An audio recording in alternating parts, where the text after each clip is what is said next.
လွန်ခဲ့တဲ့နှစ်ပေါင်းများစွာကလူသူမနီးတဲ့တောနက်ကြီးတစ်ခုထဲမှာကြောက်စရာကောင်းတဲ့ကြားကြီးတစ်ကောင်ရှိခဲ့ပါတယ်။လူတွေကသူ့ကိုတောဘရင်လို့ခေါ်ကြပြီးဘယ်သူမှအနာမကပ်ရဲကြဘူး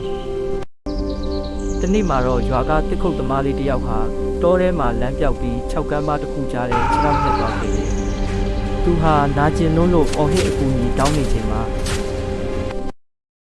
ရုတ်တရက်ဆိုသလိုခြုံပုတ်ထဲကနေအေးရမကြားကြီးတစ်ကောင်ခုန်ထွက်လာပါတယ်။တစ်ခုတ်သမားလေးဟာငါတော့တေရပြီဆိုပြီးမျက်စိမိတ်ဆူတောင်းနေခဲ့တာပေါ့။ဒါပေမဲ့အံ့ဩစရာကောင်းတာကကြားကြီးဟာသူ့ကိုမစားပဲခြေထောက်ကိုပိတ်မိနေတဲ့ကြောက်တုံးနဲ့တစ်ကိုင်းတွေကိုဖယ်ရှားပေးခဲ့ပါတယ်။ကြားကြီးရဲ့မျက်လုံးတွေထဲမှာတနာကျင်နာမှုတွေကိုမြင်တွေ့ခဲ့ရတယ်လေ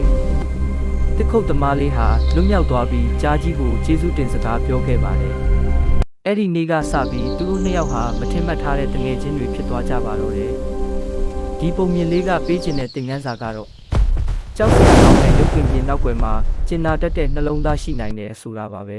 ။တိရစ္ဆာန်တွေဆိုတာလဲသူတို့ကိုချစ်ရင်ကျေးဇူးတည်တတ်ကြပါတယ်ဗျာ။